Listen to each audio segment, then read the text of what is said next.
Grabe kusuga! Ay! Woo! Lah! Woo! Grabe linaw! Alright mga tol, no, pag-usapan po natin yung mga kaganapan po ngayon dahil matindi po yung mga nagaganap na pangyayari, especially na po sa mga paglindol-lindol na magkakasunod po. At ano po ba ang mga senyales na ito? Bakit nangyayari po ito? At ano po yung dapat natin gawin?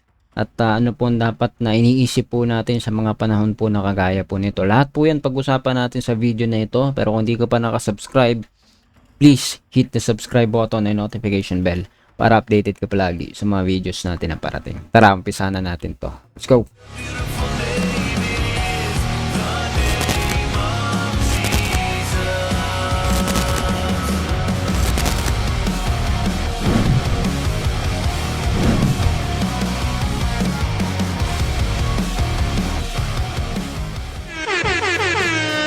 Alright mga tol, no?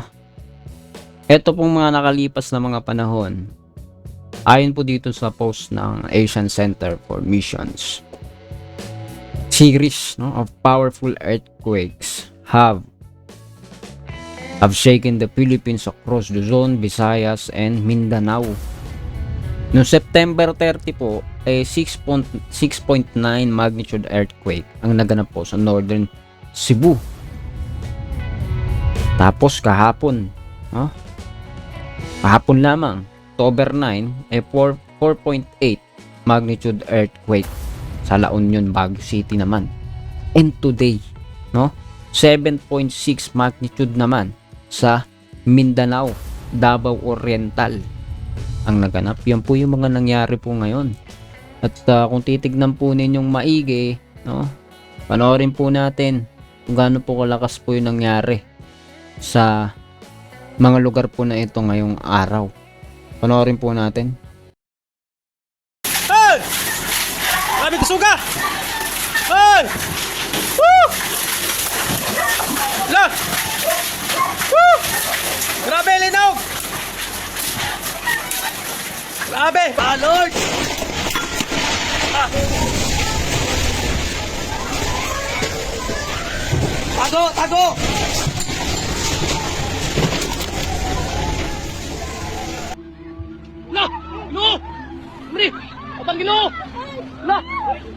A 7.6 magnitude earthquake struck the Mindanao region of the Philippines on Friday, October 10, 2025. The earthquake was recorded at 9:43 a.m. at a depth of 56 kilometers. The epicenter was off the east coast of Manay, Davao Oriental. Aftershocks and potential damage are expected. A tsunami warning has also been issued. The tremors were felt strongly in several provinces in southern Mindanao, prompting residents to evacuate buildings and move to open areas. Authorities are currently assessing the extent of possible damage and monitoring for aftershocks. Disaster response teams and local government units are on standby for possible rescue and relief operations. A 7.6 magnitude earthquake struck the southern Philippines on Friday morning local time. The Philippine Seismological Agency warned of potential severe damage and aftershocks and immediately issued a tsunami warning for coastal areas near the epicenter. Teresito Bacocol, head of the Philippine Seismological Agency, stated that the earthquake's epicenter was located about 20 kilometers offshore from Manay City in the Mindanao region at 9:43 a.m. local time. He stated that the earthquake's high intensity likely triggered a tsunami along the country's east coast. Hopefully, all the people of Mindanao, Philippines are safe. Lord, tama na Lord! Lord! Tama na Lord! Geraldine, please, Lord. Sito na si Ginoo.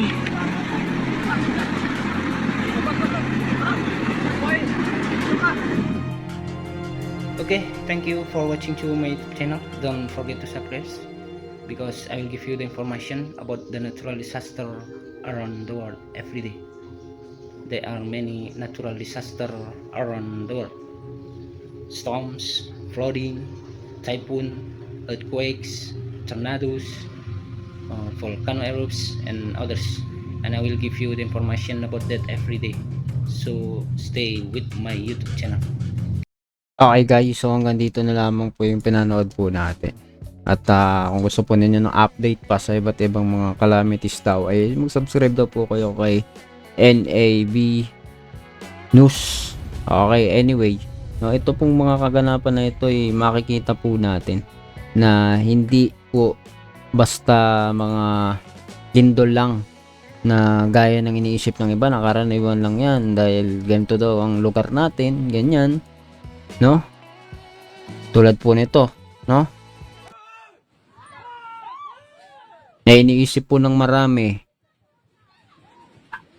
na normal yan dahil sa lugar natin. Actually, hindi naman marami, no? May mga iilan na mga tao na ginagawa pong parang tila mga laro-laro yung pagko-comment. Mayroon pong mga tao na may kasamaan din yung bibig, binapanalangin, sabi, sa Luzon naman. Ano daw sana? 9 to 11 magnitude. No? Isa pong mga komento yan na nakita po natin, mga kasamaan. Diba, nauuso ngayon yung Davao, Luzon na warrior daw, war, diba? Hindi naman nakakatawa yun mga tol. No? Sa mga panahon na kagaya po nito, kailangan po natin mas maintindihan na magseryoso po tayo. Kasi totoo po yung salita ng Diyos. At magaganap po yun talaga. No? Unlike ng sinasabi, iniisip po ng iba na ito po yung normal lang. Normal lang yan, normal lang yan. Hindi ba ninyo alam na nakasulat na po ito matagal ng panahon pa, na darating ang panahon na maraming lindol na magaganap, mga rumors of war, mga usap-usapin, madidinig kayong mga digmaan, diba? Lahat po yung nagaganap na at wala pong makapagsasabi.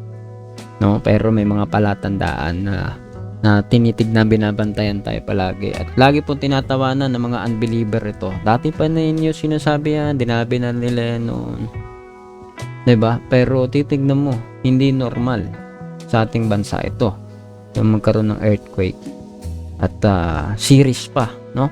Magkakasunod September 30, October 9, October 10, and what's coming ahead, hindi po natin alam kung gaano kalalala at itindi.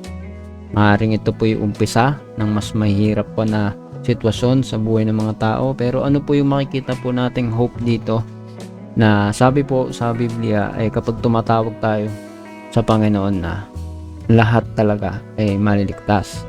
Pero sinasabi rin po doon na hindi lahat ang tatawag sa Panginoon ay maliligtas. Contradicting ba yun? Hindi.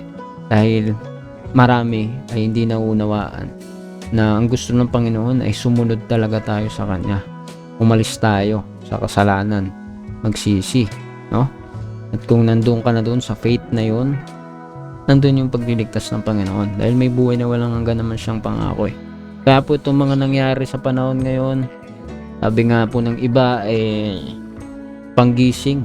Magising na po dapat yung mga tao na may Diyos po talaga. Kaya kahit sa government po natin, nahahayag yung mga korupsyon, pati mga reliyon, nahahayag po yung mga maling turo, no? Makikita po natin sa mga dating panahon, ipag-pray po natin na hindi po tayo mabigla lahat, 'di ba? Kasi nakakalungkot po 'yun na tumatawag ka sa Panginoon pero masakit na sabihin sa iyo hindi ka niya kilala dahil ginagamit mo lang yung Panginoon sa iyong sariling interes, no? Marami, sabi ng iba sa mga politiko, may pa-Bible verse palagi pero yung buhay, diba, nasasangkot po sila dun sa mga anomalya. Hindi po natin sila hatulan, pero ang gawa, ang mga salita, lahat po yan, hahatulan po yan sa atin ng Panginoon. At nawa, masumpungan po tayong lahat na nagpupumilit na maging kalugod-lugod sa Panginoon. Dahil titignan niya po kung ano yung nasa heart po natin talaga. Huwag po nating gayahin yung mga ginagawa ng iba na natutuwa sa kapapahamak ng iba. Yung iba sinasabi, kala ko ba safe sa Davao? No? Masama po yan, no? Ginagawa niyong biro. Yung iba, gusto pa, may malala daw mangyari sa Luzon, kailan naman daw. So napakasama po nun. Pag-pray po natin sila, makaunawa sila, hindi nila naiintindihan yung sinasabi nila. Sila mismo damay po sa lahat ng bagay na nangyayari po, especially dito sa mga katulad po nito, no?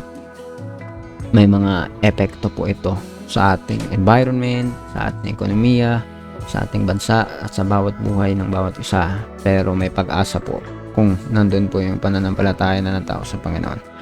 Ikaw, anong masasabi mo dito, especially sa panahon ngayon, sa mga politika?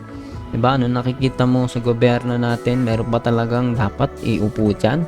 O talagang dapat ipag-pray na lamang po natin, ipanalangin natin na kung sino man ang umupo, hindi nila kalimutan yung Panginoon. Pahalagaan nila yung mga bagay ng sa Diyos, dahil ang bansa na ang Panginoon ay ang Diyos, na ang Diyos ay ang Panginoon, ay naroon po yung pagpapala, naroon po yung tunay na pagbe-bless ni Lord sa atin. Ipag-pray po natin na dumating yung time na ganun at makakilala po ang lahat, makarinig po ang lahat sa bansa po natin, no? Ikaw, muli, anong masasabi mo sa mga kaganapan ngayon sa gobyerno, sa bansa natin? Ano man, anything, comment down below, pag-usapan natin sa comment section. And please do not forget to hit the subscribe button and notification bell para updated ka palagi sa mga videos natin parating. See ya ulit sa susunod na video.